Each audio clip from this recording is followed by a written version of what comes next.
We've had the opportunity to talk about the changing character of Europe, the rise of feudal society, papal reform, the transformation of the monastic orders with the rise of the Cistercians and Carthusians. But in the 13th century, much more was to come. We spoke of the Lateran Council of 1215, when Innocent III presented a vision of the Church. But at that very time, two remarkable figures emerged. One, the Spaniard Dominic, here in a Spanish panel, his life represented. The other, Francis of Assisi, for an image from Santa Croce in Florence, again the central figure with images of his life. Dominic belonged to that crusading spirit about which we have spoken. And the growth of the Dominicans was closely linked to the Cathar heresy in southern France. The Spaniard Dominic, who lived from 1170 to 1221, believed that no preacher should be sent into the lands of the Cathars who could not match the rigorous piety of these heretics, who was not able to preach and not able to sustain orthodoxy. In 1215, Dominic sought from Pope Innocent III confirmation of his order. But it was not until 1217 that Pope Honorius III granted that confirmation, the confirmation to preach. And preaching, as we shall see, is key to that story. This right and privilege to preach was remarkable because it had usually been reserved to come from bishops, not the Pope. But Dominic was committed to preaching to the whole church, and very quickly houses were established in Spain and Italy, and then in France. The order grew particularly in university towns and around the very emerging universities themselves. So much so that by the 1220s, the Dominicans were settling in England, around Oxford. They enjoyed extraordinary success right from the beginning. And in the last chapter of the order over which he presided in 1221, Dominic declared that the role of the order was the cure of souls through preaching. The order devoted itself to mendicancy. That was sustaining oneself daily through begging. They were not to own property or to have regular income. In 1221, the order was divided into provinces, showing that it had spread across Europe and now needed a new structure. In 1221, while Dominic still lived, there were 20 houses. 15 years later, there were over 100. And by 1280, 400. The Dominicans, the order of preachers, as they were known, were spreading across the cities of Europe, a time of urban growth. These Dominicans were to be learned and to work at the centers of education. Each Dominican convent placed an emphasis on education and study. There was a lector to give instruction. At the heart of this instruction was to interpret the Bible. But further, there was the reading of other texts, including the famous scholastic history of Peter Comestor, who had died in 1180. The talented went on from the general study to work on Aristotle as the basis for learning scholastic theology.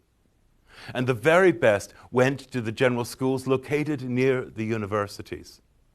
It was training ultimately to preach, The monastic spirituality of the Dominicans was rigorous. It involved the daily recitation of the offices, study, and silence.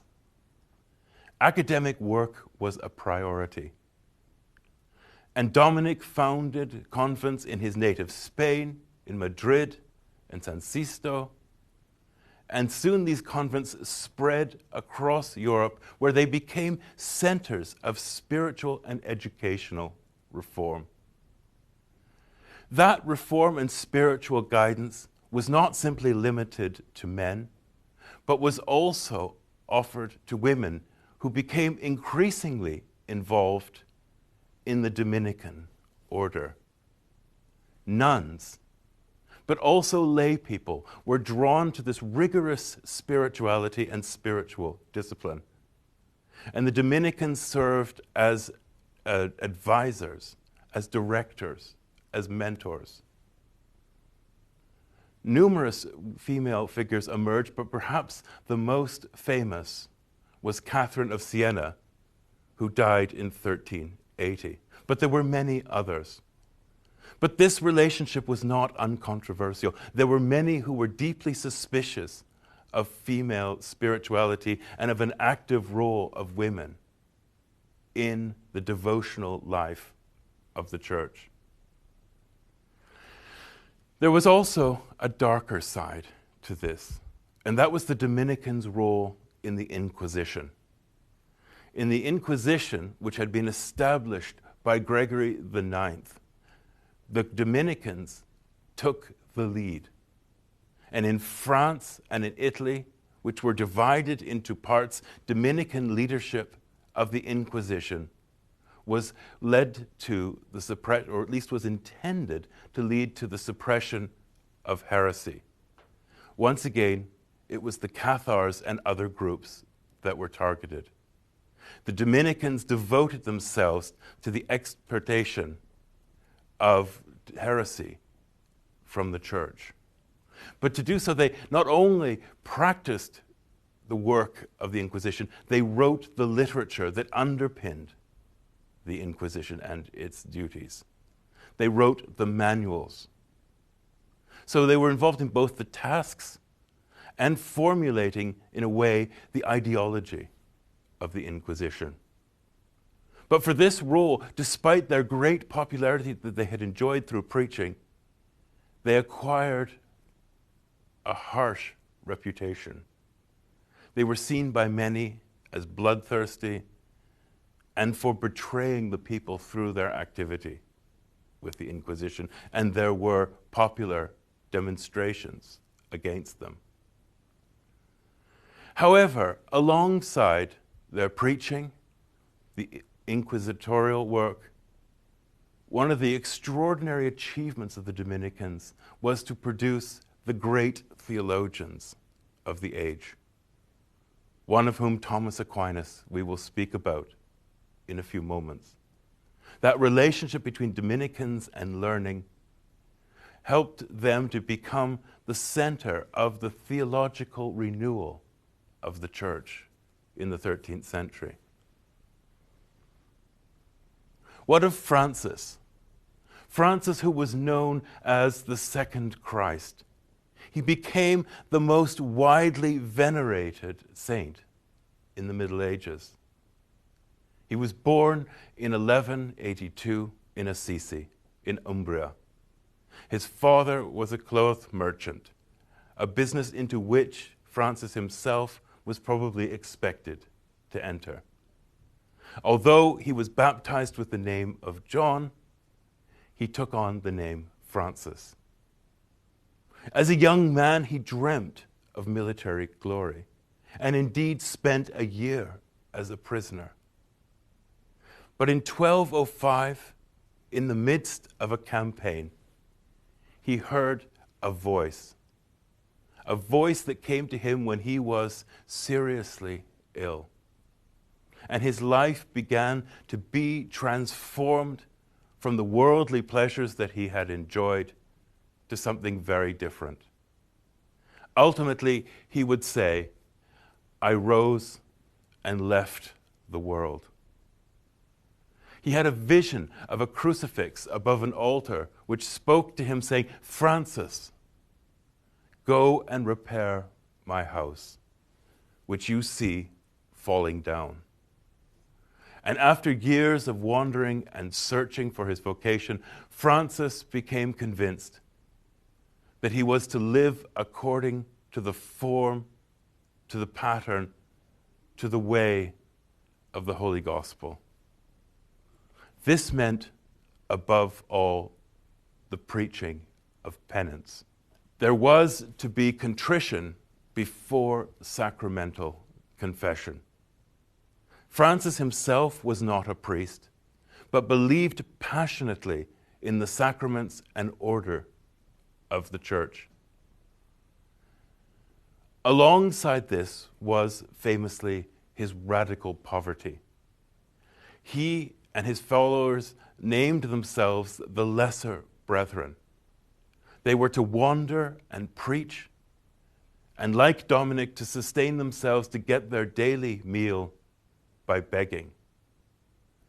They were to hold no property in common. They were indeed an extraordinarily ragged group. But they drew many adherents to their group, to their circle, who came from across society, most notably from the very sort of middle class that Francis had come from himself. People who were drawn by this spirituality, this renunciation of the world, but of service to the Church in the world. There was also a radical egalitarianism. Regardless of your background or previous wealth, regardless of whether you came from a humble family, all were equal in the circle of Francis. All shared the same bread. There was no hierarchy or status. Like Dominic, Francis sought the approval of Pope Innocent III. And here we see in one of the famous images part of the encounter between Francis and the Pope. Innocent III had at first been somewhat reluctant to meet with this man because the Lateran Council of 1215 had taken a strong view against the founding of new religious orders. Ultimately, he agreed to a conversation with Francis. We don't know exactly what was said, but it must have been one of the most remarkable, extraordinary encounters between two remarkable figures of the medieval world. In Giotto's painting from the 13th century, we have Innocent III dreaming of Francis holding up the church, which is in danger of tumbling over. It's a story that had extraordinary attraction, the truth of which we shall not know. The life of Francis, however, we do know. It involved many different things, including traveling to Egypt to meet with the Sultan to try to bring to a close the Crusades. Famously, perhaps most famously in his life, he received in 1224 the wounds of Christ in a stigmata while having an ecstatic vision of seraphic angels. The work of the Franciscans in missions in towns and cities of Europe transformed Christianity. They encountered the laity and encouraged men and women and their religious impulses. They directed them towards the church. They were part of that spirit of the Lateran Council and that vision of Innocent. They preached. They were experts because they had been well educated in the art of pastoral care. They encouraged contrition and the hearing of confession. But further, they educated the local clergy to be able to carry out this work of the church. Both the Dominicans and Franciscans placed preaching at the heart of the life of their work. They wrote literature on how to educate clergy into preparing and delivering homilies.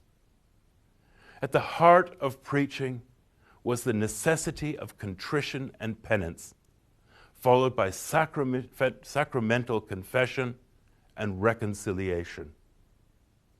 They brought fresh interpretation of the gospel to lay people, encouraging men and women to live Christian lives based on the simplicity of the gospel. These sermons led to confession which the friars would hear. They became the confessors to the people of Europe and played a major role in the education of the wider church. The friars, through their work in the cities, through their role in education, and through their spiritual direction, had a tremendous effect on the life of the church in the 13th and 14th centuries.